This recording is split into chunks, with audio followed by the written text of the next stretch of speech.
Hello everyone. अगर आप भी आरआरबी रेलवे ग्रुप डी की तैयारी कर रहे हैं और आपका भी एग्ज़ाम होने वाला है तो ये 10 मिनट का वीडियो आपके लिए बहुत इंपॉर्टेंट होने वाला है। तो आज के इस वीडियो की पीडीएफ फाइल नीचे पिंड कमेंट से जाकर के डाउनलोड कर लेना। इस वीडियो में हम रेलवे ग्रुप डी के जो प्रीवियस ईयर क्वेश्चन है वो टॉप 25 क्वेश्चन सब करने वाले हैं, including physics, chemistry, biology and history यानी कि जीएस का टोटल पार्ट।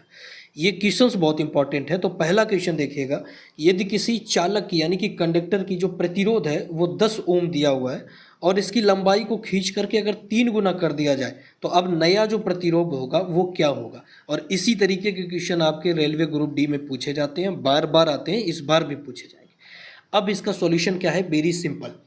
आइए समझते हैं। मैंने मान लिया कि जो कंडक्टर है उसको मैंने खींचा, तो कितना खींचा मैंने मान लिया, उसको हमने n मान के चलो खींच दिया। तो हमेशा जब जब हम किसी चालक को n खींचेंगे तो उसका जो प्रतिरोध होगा वो n स्क्वायर हो जाएगा। अब इसको हम संख्या के रूप में समझ लेते हैं कि मानिए किसी हमने कंडक्टर का किसी चालक को 2 सेंटीमीटर खींच दिया। कितना? 2 सेंटीमीटर खींच दिया। तो हमेशा इसका जो प्रतिरोध होगा वो हमेशा कितना हो जाएगा, वो 4 सेंटीमीटर हो जाएगा, इसका स्क्वायर हो जाएगा हमेशा। तो इस चीज़ को आपने यहाँ से ध्यान रखना है। अब हम इसको सॉल्व करते हैं। तो भैया हमने n मान लिया खींचा है, तो प्रतिरोध को हमने खींचा कितना है, n। तो इसका पक्का प्रतिरोध कितना हो जाएगा, हमने खींचा है n, प्रतिरोध इसका हो जाएगा n स्क्वायर। तो हमने खिंचाव इसका कितना किया, 3 सेंटीमीटर का। सेंटीमीटर नहीं, सिर्फ हमने 3 गुना खींचा है। तो प्रतिरोध कितना हो जाएगा, तो 3 का स्क्वायर ये प्रतिरोध हो जाएगा, यानी कि 9 प्रतिरोध हो जाएगा। अब प्रतिरोध तो 9 गुना खिंचाव के बाद हुआ, लेकिन ओरिजिनल प्रतिरोध कितना था, तो ये था 10 ओम। तो हमने 9 में 10 ओम का क्या कर दिया, मल्टीप्लाई कर दिया। ये हमारा 10 ओम का मल्टीप्लाई हुआ। तो हमारा जवाब यानी कि जो आंसर आएगा वो आएगा 90 ओम, यानी कि ऑप्शन नंबर सी आपका बिल्कुल करेक्ट होगा।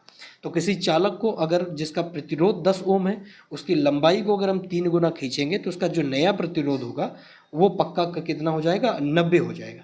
अब कुछ बच्चे ये करेंगे कि उसकी जो प्रतिरोध है वो 10 ओम है, अगर इसको हम 3 गुना खींचेंगे तो वो 3 का मल्टीप्लाई करके और सीधा बोल देंगे कि ये हो जाएगा 30 ओम इसका नया प्रतिरोध, जो कि गलत होगा। इसका सही जवाब क्या है, 90 ओम होगा। ये बात आपको ध्यान रखनी है।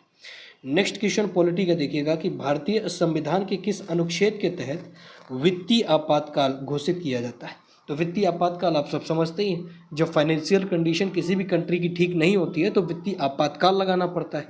अब ये प्रावधान किस आर्टिकल के थ्रू दिया गया है, तो इसका मेरे भाई सही जवाब हो जाएगा आर्टिकल 360, यानी कि ऑप्शन नंबर सी आपका बिल्कुल यहाँ पर करेक्ट हो जाएगा। नेक्स्ट क्वेश्चन देखिएगा केमिस्ट्री से कि जो आधुनिक आवर्त सारणी है, जो मॉडर्न आवर्त सारणी है, कि किस ग्रुप के तत्वों का हैलोजन कहा जाता है। तो किस ग्रुप, यहाँ पर जो आवर्त सारणी आपने देखा होगा उनको समूहों में बांटा गया है, तो कौन सा ऐसा समूह है जिसको हम हाइलोजन के नाम से जानते हैं। तो आवर्त सारणी अगर आपने पढ़ी होगी तो आप जवाब दे पाएंगे। इसका मेरे भाई सही जवाब होगा ग्रुप नंबर 17, यानी कि जो समूह 17 है उसको हम हाइलोजन के नाम से जानते हैं। ऑप्शन नंबर सी आपका बिल्कुल करेक्ट है। ये प्रीवियस ईयर है, ये बार बार आते हैं। 2019 वाली वैकेंसी में ये जो क्वेश्चन था ये पूछा गया था। 1928 में बारदोली सत्याग्रह का नेतृत्व किसने किया। अब 1928 में एक आंदोलन चल रहा था जिसका नाम था बारदोली सत्याग्रह। इसी बारदोली सत्याग्रह में जो सरदार वल्लभ भाई पटेल थे उनको महिलाओं ने क्या बोला था, लौह पुरुष की उपाधि दी थी बारदोली की महिलाओं ने। तो अब बताइए इसका नेतृत्व कौन कर रहा था। 4 ऑप्शन आपके सामने। तो इसका मेरे भाई सही जवाब होगा, नेतृत्व कर रहे थे महात्मा गांधी, यानी कि नहीं सॉरी सरदार वल्लभ भाई पटेल, यानी कि ऑप्शन नंबर बी आपका बिल्कुल करेक्ट होगा।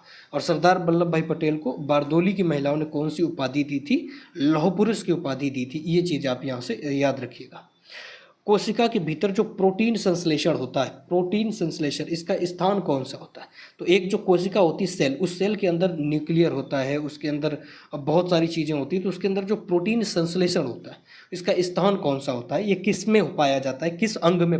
कोशिका के अंदर भी बहुत सारे अंग होते हैं, तो ये किस अंग में पाया जाता है। ऑप्शंस आपके सामने हैं। माइटोकॉन्ड्रिया, इसको अब कोशिका का पावर हाउस के नाम से जानते हैं, राइबोसोम या फिर लाइसोसोम या फिर गल्जी बॉडी। ये 4 ऑप्शंस आपके सामने। तो इसका मेरे भाई सही जवाब होगा, ये पाए जाते हैं राइसोसोम में, यानी कि ऑप्शन नंबर बी आपका बिल्कुल करेक्ट होगा। राइसोसोम में क्या पाए जाते हैं, प्रोटीन संश्लेषण कहते हैं। नीली क्रांति यानी कि ब्लू रिवोल्यूशन जो था, इसका संबंध किससे था। तो अब आपको पता होगा हरित क्रांति के बारे में। जो नॉर्मन बोरलाग, ये विश्व में हरित क्रांति के जनक के रूप से जाने जाते हैं, नॉर्मन बोरलाग। इनको विश्व का हरित क्रांति का जनक विश्व का जो है आपका नॉर्मल बोरलॉग को कहते हैं, ठीक है। तो एक चीज़ आप यहाँ से भैया ध्यान रखिएगा, नीली क्रांति किससे संबंधित होगी, तो ऑप्शन नंबर सी आपका बिल्कुल करेक्ट होगा। ये मत्स्य पालन से यानी कि मछली उत्पादन से होगी, ऑप्शन नंबर सी आपका राइट होगा। और ये सारे के सारे एमसीक्यूज आपके बहुत इंपॉर्टेंट हैं। तो इस अगर ये पीडीएफ आपको चाहिए तो नीचे पिंड कमेंट से जाकर के डाउनलोड कर लेना। और ये जो पीडीएफ है नीचे दे दी है मैंने, एक प्लेलिस्ट भी बना दी, वो प्लेलिस्ट आप जाकर के ज़रूर वॉच कर लेना, बहुत इंपॉर्टेंट प्लेलिस्ट होगी। अब एक छोटा सा बहुत ही सिंपल न्यूमेरिकल आपके सामने है कि 1-2 किलोमीटर की अगर कोई वस्तु है उसको 10 मीटर प्रति सेकेंड के वेग से चल रही हो तो उसकी गतिज ऊर्जा यानी कि काइनेटिक एनर्जी क्या होगी। ये काफ़ी इंपॉर्टेंट है। तो काइनेटिक एनर्जी निकालने का एक सूत्र होता है, उस सूत्र को आपको समझने की ज़रूरत होगी। अगर हम काइनेटिक एनर्जी की बात करें तो इसका फॉर्मूला होता है 1/2 mu²। ध्यान देना, mu और स्क्वायर। m मतलब होता है मोमेंटम, v मतलब वेलोसिटी यानी कि उसका वेग, m मतलब होता है मोमेंटम या उसका मास कह लीजिए, आई एम सॉरी मास कह लीजिए, मास। m मतलब होता है मास, u मतलब होता है वेलोसिटी यानी कि जो वो दौड़ रही है, जिस वेग से वो चल रही है। तो अब एक चीज़ ध्यान रखिएगा, हम इसकी जो डेफिनीशंस है तो m बराबर यहाँ पर कितना दिया है, m बराबर मास यानी कि 2 किलोग्राम, m बराबर मास यानी कि 2 किलोग्राम। और यहाँ पर v की जो वैल्यू है वो दी गई है आपकी 10 मीटर प्रति सेकेंड। तो अब हम इसको पुट कर देंगे, सिंपल सी बात है, हम इसको पुट कर देंगे। तो 1/2 m की जगह हम m लिख देंगे यानी कि 2, और v की जगह हमने लिख दिया 10 का हम कर देंगे स्क्वायर। तो अब एक चीज़ यहाँ से निकल के क्या आ जाएगी, 2 से 2 कट जाएगा तो यहाँ पर 1 हो जाएगा। 10 का स्क्वायर आप खोलेंगे तो वो हो जाता है 100, तो इज इक्वल टू कितना आ जाएगा 100। अब बात अगर यहाँ पर काइनेटिक एनर्जी की हो रही तो एनर्जी का ऐसा ही मात्रक होता है जूल, यानी कि 100 जूल इसका सही जवाब होगा। ऑप्शन नंबर फर्स्ट आपका बिल्कुल करेक्ट होगा। इसका सही जवाब क्या है, 100 जूल। तो इन छोटे छोटे जो न्यूमेरिकल्स होते हैं ये आपके रेलवे ग्रुप डी में पूछे जाते हैं। मौर्य वंश का वह शासक कौन सा था जिसमें कलिंग युद्ध के बौद्ध धर्म को अपना लिया था। अब मौर्य वंश का एक अच्छा प्रतापी शासक था जिसने कलिंग युद्ध में इसने बहुत मारपीट करी और इसके बाद इसने शांति के लिए बौद्ध धर्म को अपना लिया। ऐसे शासक का आपको नाम बताना है। तो इसका मेरे भाई सही जवाब हो जाएगा आपका अशोक हो जाएगा। अब ये कलिंग का युद्ध लड़ा कहाँ था, तो ये जम्मू एंड कश्मीर में इसका युद्ध लड़ा गया था कलिंग का। पहले इसका भाई लड़ने गया था, उससे ये युद्ध विराम रुका नहीं, यानी कि युद्ध संघर्ष नहीं रुका। तो फिर गया था अशोक ने कलिंग युद्ध में बहुत लंबी मारपीट करी, उसने बहुत तगड़ा मारा है ना। और इसके बाद में इसका मन विचलित हुआ तो इसने बौद्ध धर्म को अपना लिया था, ये आपको पता होगा। ऑप्शन नंबर सी आपका बिल्कुल यहाँ पर करेक्ट हो जाएगा। जो शुष्क बर्फ होती है, ड्राई आइस होती है, ये क्या है, ड्राई आइस को क्या बोलते हैं एक्चुअली में। तो ड्राई आइस और कुछ नहीं होती, ये ठोस कार्बन डाइऑक्साइड होता है जी, उसको आप CO2 बोलते हैं। अगर इसी CO2 को हम ड्राई कर दें, इसको जमा दें, तो उसी को हम बोलते हैं ड्राई आइस यानी कि शुष्क बर्फ बोलते हैं। तो यानी कि ऑप्शन नंबर बी आपका बिल्कुल करेक्ट होगा। ये प्रीवियस ईयर है, इंपॉर्टेंट है, याद रखना बहुत जरूरी है। भारतीय रिजर्व बैंक यानी कि रिजर्व बैंक ऑफ इंडिया का राष्ट्रीयकरण किस वर्ष हुआ था। अब ये मैं 2 बार करवा चुका हूँ क्योंकि ये बेहद इंपॉर्टेंट है, पिछली बार भी आया था। तो 1935 में तो इसका गठन हुआ था, यानी कि RBI का जो गठन हुआ वो कब हुआ, 1935। लेकिन इसका राष्ट्रीयकरण कब हुआ, ये इंपॉर्टेंट है। तो इसका राष्ट्रीयकरण मेरे भाई 1949 में हुआ था, यानी कि ऑप्शन नंबर सी बिल्कुल करेक्ट है। उस समय देश का प्राइम मिनिस्टर कौन था, PM कौन था, तो ध्यान रखना उस समय देश की PM थी इंदिरा गांधी, और इन्होंने ही क्या किया था, RBI का राष्ट्रीयकरण किया था। मानव शरीर की सबसे बड़ी अंतःस्रावी जो आपकी ग्रंथि होगी, ग्लैंड होगी, वो कौन सी होगी। मानव शरीर की सबसे बड़ी अंतःस्रावी का मतलब है जो अंदर एक स्राव करती है, अंदर जो आपका एक तरीके से रस होती है, जो जूस होता है, उसको निकालती है। तो 4 ऑप्शंस आपके सामने हैं, ये सारी की सारी अंतःस्रावी ग्रंथियाँ ही हैं, लेकिन मानव शरीर की सबसे बड़ी पूछी गई है, तो बड़ी आपको जवाब देना है। इसका मेरे भाई सही जवाब होगा, ये है थायराइड ग्रंथि, यानी कि ऑप्शन नंबर बी आपका बिल्कुल करेक्ट होगा। ये अंतःस्रावी ग्रंथियों में सबसे बड़ी ग्रंथि आती है, कौन सी, थायराइड ग्रंथि। इनकलाब जिंदाबाद का नारा पहली बार किसने दिया था, ये बहुत इंपॉर्टेंट है। जल्दबाजी में आप भगत सिंह मत कर देना, क्योंकि पहली बार आपसे पूछा गया है कि फर्स्ट टाइम इनकलाब जिंदाबाद का नारा किसने दिया था। तो इसका मेरे सही जवाब क्या हो जाएगा, तो इसका मेरे भाई सही जवाब होगा इनकलाब जिंदाबाद का नारा दिया था अब भगत सिंह ने फर्स्ट टाइम, भगत सिंह ने दिया था फर्स्ट टाइम। लेकिन एक चीज़ ध्यान रखना, यहाँ पर मुझे थोड़ा सा डाउट है, जहाँ तक पहली बार नारा जो था, पहली बार नारा मोहम्मद इनकलाब ने दिया था और इसके बाद में ये नारा प्रचलित हुआ था भगत सिंह से। अब नीचे एक बार आप कमेंट करके बताइएगा क्या मैं सही बोल पा रहा हूँ। एक चीज़ देखिए, लेंस की जो क्षमता होती है उसका एसआई मात्रक क्या है। अब जो पावर ऑफ लेंस होता है उसका जो एसआई मात्रक होता है, तो मीटर की अगर बात करोगे तो मीटर तो भैया डिस्टेंस का होता है, जाहिर सी बात है। वाट की बात करोगे तो ये कितने वाट का बल्ब होता है ना, ये क्षमता की बात होगी। तो सही जवाब इसका हो जाएगा डायोप्टर, यानी कि ऑप्शन नंबर सी आपका बिल्कुल सही जवाब होगा। लेंस की जो क्षमता होती है वो डायोप्टर से नापी जाती है, इसका एसआई यूनिट होता है डायोप्टर। प्रायद्वीपी भारत की सबसे लंबी नदी कौन सी है। जो प्रायद्वीपी का पठार है ना, प्रायद्वीप का पठार, उस पठार की सबसे लंबी नदी आपसे पूछी है। तो पठार की 4 नदियां आपके सामने दी गई, ये पठारी नदियां हैं प्रायद्वीप के पठार की। इनमें से सबसे लंबी नदी आपको बताना है कि कौन सी है। तो इसका सही जवाब होगा गोदावरी, यानी कि ऑप्शन नंबर सी बिल्कुल आपका सही हो जाएगा। गोदावरी जो नदी है ये पठार की सबसे लंबी नदी है। लोहे पर जंग लगना ये किस प्रकार की अभिक्रिया है, यानी कि रिएक्शन है। अब लोहे पर आपने देखा होगा कि जहाँ पर नमी हो और आयरन हो तो वहाँ पर जंग लग जाती है, रस्टिंग हो जाती है। तो ये भी तो एक प्रकार की रिएक्शन होती है। तो ये किस प्रकार की रिएक्शन है, सही जवाब होगा ऑक्सीकरण, यानी कि ऑक्सीडेशन की रिएक्शन होती है। क्या होता है इसमें कि लोहे के साथ में जब ऑक्सीजन और प्लस नमी मिलती है तो ये ऑक्सीडेशन करने लगता है, एक रिएक्शन बनाने लगता है, जिसके इसमें क्या लग जाती है, रस्टिंग लग जाती है। तो ऑप्शन नंबर बी आपका यहाँ पर बिल्कुल राइट हो जाएगा। नेक्स्ट क्वेश्चन देखेंगे कि लोकसभा के प्रथम अध्यक्ष कौन थे। तो इसका जवाब मैंने आपको जब हम पेट की पॉलिटी पढ़ा रहे थे वहाँ पर मैंने दिया था कि लोकसभा के जो पहले स्पीकर थे वो थे जीवी मावलंकर। जीवी मावलंकर का फुल फॉर्म है गणेश वासुदेव मावलंकर, चीज ध्यान रखना। अब यहाँ से एक क्वेश्चन निकल के आता है कि पहले जो संविधान सभा थी, एक बात ध्यान देना, जो संविधान सभा थी, संविधान सभा के 2 कार्य थे, एक तो संविधान को बनाने का और दूसरा जब तक संविधान नहीं बन जाता तब तक सरकार, अंतरिम सरकार के रूप में काम करने का भी इनका क्या था, कार्य था। तो जब अंतरिम सरकार के रूप में काम करती थी तो इसके स्पीकर हुआ करते थे।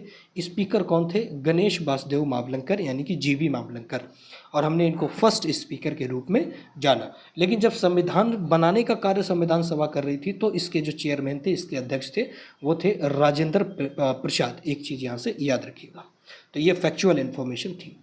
अब किस विटामिन की कमी के कारण रक्त का थक्का, यानी कि ब्लड कोलेक्टिंग नहीं जमती। अब मान लीजिए कि ये आपका हाथ है और हाथ में अगर किसी भी तरीके से कोई चोट लग जाती है तो ब्लड बाहर आता है, ब्लड बाहर आता है। तो एक विटामिन होती है जो इस ब्लड को रोक देती है, यहाँ पर एक थक्का जमा देती है। लेकिन अगर वो विटामिन नहीं है तो थक्का नहीं जमेगा। तो कौन सी ऐसी विटामिन है जो थक्का जमाने के काम आती है। तो इसका मेरे भाई सही जवाब होगा विटामिन के, यानी कि ऑप्शन नंबर डी आपका बिल्कुल करेक्ट होगा। विटामिन डी के कारण ही हमारी बॉडी में थक्का जमता है, ब्लड क्लॉटिंग होती है। सूर्य की जो ऊर्जा होती है, एनर्जी, इसका मुख्य स्रोत क्या है। तो जो सन होता है एक प्रकार से ये सूर्य है। अब इसके अंदर एक रिएक्शन चल रही होती है। कौन सी रिएक्शन, तो भैया हाइड्रोजन एंड हीलियम, ये दोनों आपस में जब रिएक्ट करते हैं तो बहुत तेज चमक निकलती है। क्या निकलती है भैया, चमक, और प्लस ऊर्जा, यानी कि एनर्जी निकलती है। चमक और ऊर्जा, तो चमक आप देख ही रहे हैं कितनी तेज चमकता है, और ऊर्जा का तो पूछिए मत, इस बार गर्मी में तो बुरा हाल हो गया। तो भैया सूर्य की जो ऊर्जा है वो एक जो है नाभिकीय संलयन होती है। यहाँ पर एक नाभिक है, सेंट्रल है, और इसमें संलयन मतलब रिएक्शन। तो ये नाभिकीय संलयन प्रक्रिया होती है, यानी कि ऑप्शन नंबर बी। कौन कौन सी चीज़ें नाभिकीय संलयन करती हैं, तो हाइड्रोजन एंड हीलियम, ये 2 गैसेज आपस में मिलती हैं और मिलने के बाद में ऊर्जा और इसके बाद में चमक, लाइट, ये दोनों प्रोड्यूस करती हैं। सत्यमेव जयते शब्द किस उपनिषद से लिया गया है। तो एक उपनिषद है उसमें लिया गया है सत्यमेव जयते। सत्यमेव जयते एक वाक्य है जिसको एक उपनिषद से उठाया गया है। काफ़ी फेमस क्वेश्चन है, बहुत बार आया है। ऑप्शन नंबर बी आपका सही होगा, मुंडकोपनिषद से लिया गया है, यानी कि ऑप्शन नंबर बी आपका बिल्कुल करेक्ट होगा। जल का अधिकतम घनत्व, यानी कि जो डेंसिटी होती है, ये किस तापमान पर होती है। अब आप अगर किसी जल पर अधिकतम घनत्व देखेंगे, डेंसिटी, तो कि ये किस तापमान पर आप उसको मेजर कर सकते हैं अधिकतम डेंसिटी को। तो इसका मेरे भाई सही जवाब होगा कौन सा, ऑप्शन नंबर 20 का करेक्ट हो जाएगा, 4 डिग्री सेल्सियस। 4 डिग्री सेल्सियस पर जब कोई पानी को आप गर्म करेंगे और उसका टेम्परेचर 4 डिग्री सेल्सियस होगा तो उसकी डेंसिटी सबसे अधिक होगी, उसकी घनत्व सबसे अधिक होगा, यानी कि ऑप्शन नंबर सी आपका बिल्कुल करेक्ट है। और ये क्वेश्चन पूछा हुआ है, इंपॉर्टेंट है। भारत की पहली पंचवर्षीय योजना समय समय पर आती गई हैं। आप इकोनॉमी पढ़ेंगे तो आप जानेंगे। तो और जो फर्स्ट 5 ईयर्स प्लान था वो किस मॉडल पर आधारित थी। तो पहली जो पंचवर्षीय योजना थी उसका मॉडल क्या था, उसका बेस क्या था, ये बहुत इंपॉर्टेंट है। उसका बेस में मेरे भाई वहाँ पर था हेराल्ड मोराड मॉडल, यानी कि ऑप्शन नंबर बी करेक्ट हो जाएगा। अब ये वो व्यक्ति हैं जो इस मॉडल को लेकर के आए थे, हेराल्ड डोमर मॉडल, तो ऑप्शन नंबर बी बिल्कुल करेक्ट है। सेम टू सेम यही प्रश्न इस बार भी किसी न किसी शिफ्ट में आएगा, ध्यान रख के जाना, 100% आएगा।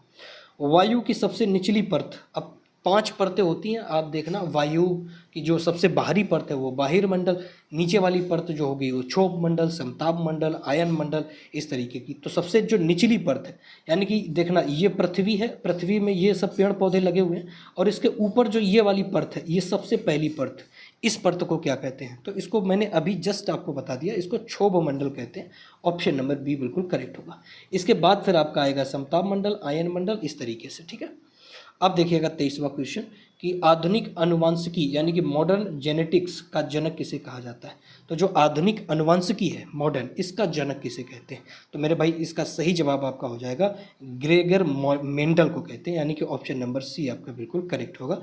केमिस्ट्री जब आपने पढ़ी होगी तो आपने ये चीज़ को जरूर पढ़ा होगा, क्योंकि किसको कहते हैं? तो ये कहते हैं सॉरी लेमार्क को कहते हैं, लेमार्क को कहेंगे, लेमार्क को कहते हैं ना, लेमार्क को नहीं लेमार्क नहीं होगा, ग्रेगर मेंडल ही होगा, ठीक है। थोड़ा सा कन्फ्यूजन था इसमें। चलिए किस ग्रह को लाल ग्रह कहा जाता है? अब एक ग्रह है जिसको रेड प्लैनेट्स के नाम से जानते हैं, तो इसमें आपको कोई डाउट होगा नहीं, सही जवाब हो जाएगा मंगल।